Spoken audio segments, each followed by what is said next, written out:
Frank has never attended culinary school. He simply believes the chefs there would have learned quite a bit from him. Back home, Frank works as an insurance adjuster.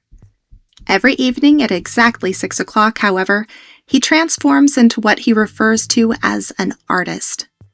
His wife refers to it as making dinner. Frank has spent the better part of 15 years perfecting his award-winning chili recipe. It has won exactly one award: third place.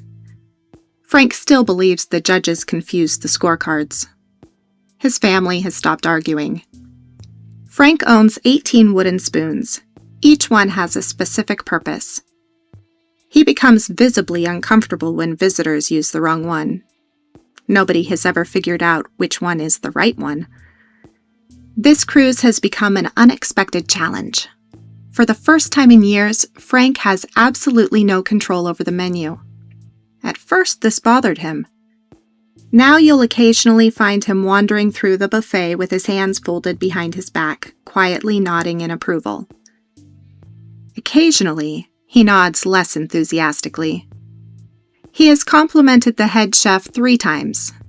He has also suggested 2 minor improvements. The head chef has started hiding when Frank walks by. Frank hopes to someday publish his own cookbook.